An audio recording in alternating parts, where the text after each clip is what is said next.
こんにちは。ロンドン不思議こと牛堂です。バック旅行2日目はピカソの絵で有名なゲルニカの街とゲームオブスローンの撮影が行われたガステルガチェという教会が立つ島が見えるであろうと思われるベルメオによってバスクチーズケーキのふるさとサンセバスチャンへ向かいます。ゲルニカはビル側の東36キロ、約40分の距離です。Google もそう。サイドだからこっちだ。いや、まっすぐで大丈夫。サイドってなってる。バスク地方ではスペイン語で合わせてバスク語も公用語となりますから、スペイン語のスペルですと CA で終わり、バスク語ですと KA で終わります。1937年、この町がドイツ軍の空爆によって瓦礫の山になってたというのは信じがたいです。ニョニョニョの止め方こんな感じです。ちょうど車を止めれたところは駐車場無料、中心部まで徒歩で 6,7 分の距離です。ペカツって何これ？何これ？ピカチュウの兄弟じゃないかってペカトゥだから。違うよね。タブレムかもしれない。あ？ジョン・レノン。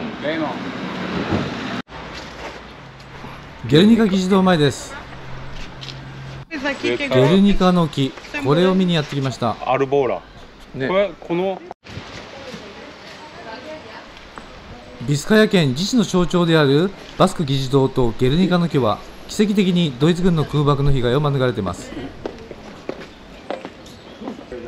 ね、あの木だね。バスク州ビスカヤ県ゲルニカ市の紋章にも出てくるゲルニカの木、こちらは2代目です。このゲルニカの木の下で代々ビスカヤ漁師たちはビスカヤの特権の尊重を誓い、村の代表たちはここで集会を行いました。多くの木としか出てないので奈良なのかカシなのかよく分かりません。現在のゲルニカの木は日本語ウィキペディアですと4代目になってるんですが、英語を見ると5代目のようです。議事堂への入場は無料です。ただ係員さんがいて見学は10分間と言われました。こちらが本議会場、タペストリー中央に多くの木がご覧いただけます。ビスカヤ県の県都はビルバオですけれども、ビスカヤ県議会はゲルニカに置かれています。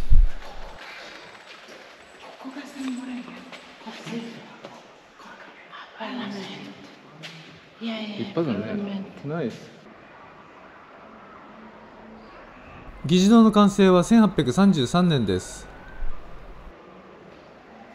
壁にかかった26枚の肖像画はビスカヤ歴代の漁師たちです。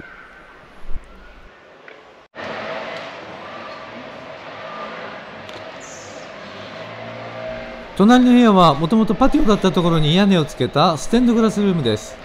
このお部屋ではビスカヤの歴史が学べます。ステンドグラスにはビスカヤを支えた産業、漁業、農業、工業を象徴する人々が描かれ、そして中央には言うまでもありません、多くの木です。お隣は図書館、そしてその隣は議長さんの執務室でしょうか。ゲルニカの絵の置物が飾ってあります。この後これを見に行きます。どんぐり、どんぐり、これもどんぐりかな。そして窓の外右の木が5代目ゲルニカの木です。見学ルートぐるりと一周すると入り口へ戻ってきます。バスク議事堂の隣はバスク博物館。この庭にはヘンリー・ムーアの彫刻もあります。ねえ、立派なお家だこと。はい、出ました。ゲルニカの絵はこの町がドイツ軍による無差別攻撃を受けた1937年にフランコと戦う共和国政府の依頼でパリ万博のスペイン館の壁画として描かれました。現在オリジナルはマドリッドのソフィア王妃芸術センターに展示されています。イザベルとニョニョはすっかりこの絵に見入ってしまいました。これ大きいんですね。実物大の大きさで高さ 3.49 メートル、長さ 7.76 メートルです。聞いたら連れてってくれてます。おじちゃん、おじちゃん、いやー、こっちだよ。ツーリストインフォメーションの場所を聞いたらおじちゃん連れてってくれてます。ああ、そうそうそう、そうそうそう、そうそう。い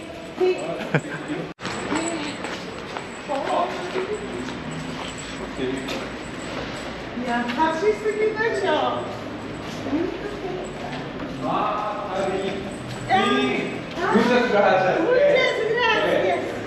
はい。なんだって？なんかとりあえず。今インフォメーションじゃ見れるじゃん。Oh, Japanese. ジャパン。 Sim, ali também, ó. 沖縄。どこジャパニーズ？沖縄じゃん。ああ、あれね。のこっち。あ、こっち？沖縄。あ、本当沖縄。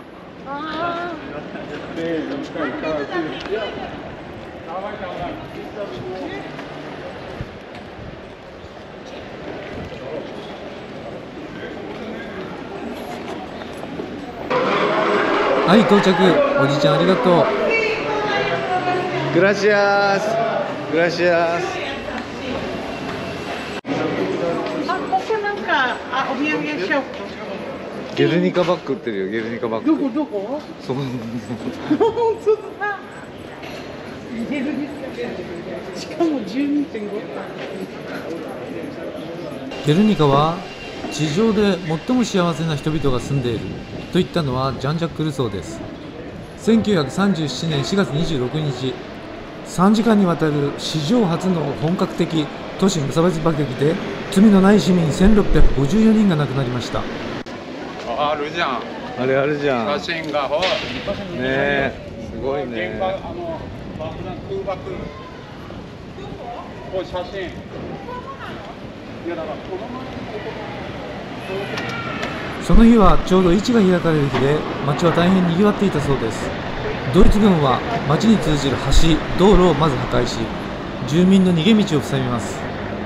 その後、まず第1波の飛行機が空爆で建物を破壊、第2波は住民を狙った機銃掃射、そして第3波は5948発もの焼夷弾が落とされ、2000度を超す火災で町はすっかり瓦礫の山。町の中心部、公共施設商店の 100%、それを囲む住宅の 71% が焼け落ちてしまいました。すごいね。これもね。あれさっきの教会よね。さっきの広場じゃん。さっきの広場じゃん。なるほど。ね。ジュリー。これさっきのスクエアで。すごいね、ボロボロ。これさっきのスクエアだよ。もう見る影もないよ。でもほら教会があって再建したわけだ。はいよ、向井チューブデビュー。ありがとうございます。ありがとうございます。いただきますじゃないです。いただきます。はい。美味しい。美味しい。はい。じゃあスペインは必ずこのグラスだそうです。ビール。酒気帯び OK。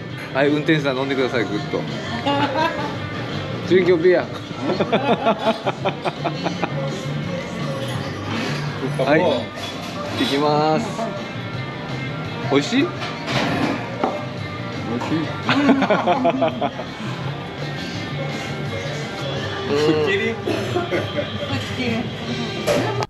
次に行くベルメオでシーフードを食べる予定なので、ここは軽くちっちゃなサンドイッチを食べて済ませたんですが、トリップアドバイザー 4.4、 なかなかいいレストランのようです。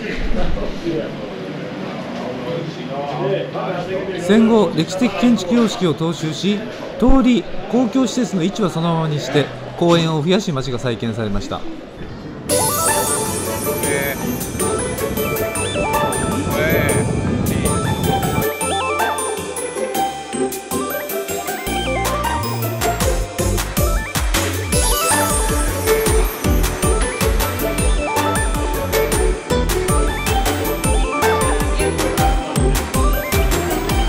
はい、観光バス到着。団体さんがドドドドッと押し寄せてきました。ベルメオの町は人口が約17万弱。昔から港町として大変栄えたところでシーフードが有名だそうなので、私たちもシーフード目当てにこの町にやってきたんですが、まだ向こうまであるわ。ねあ、こっちの方が。港が見える眺めのいいところでシーフードを食べれる期待したようなレストランがありません。魚がいっぱい。ボラかな。ボラですね。上行って見てきてよ、なんかあるか。ニョニョニョニョ絶対行くよ。結局昼食はまたピンチョで済ませてしまいました。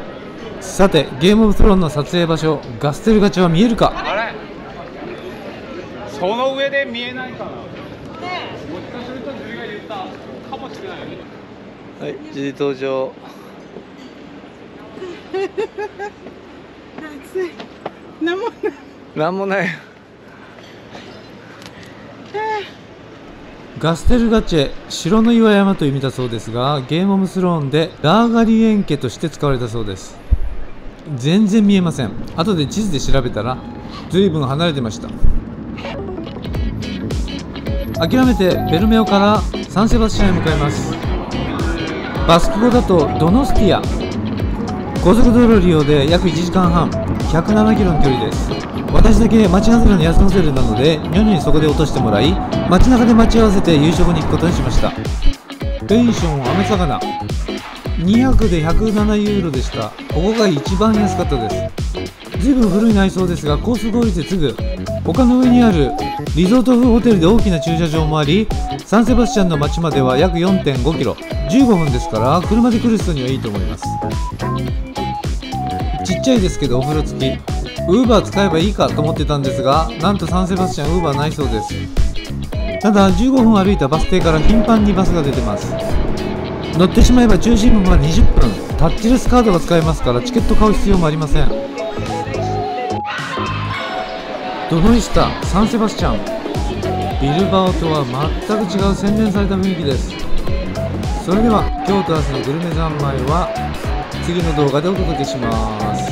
お楽しみに。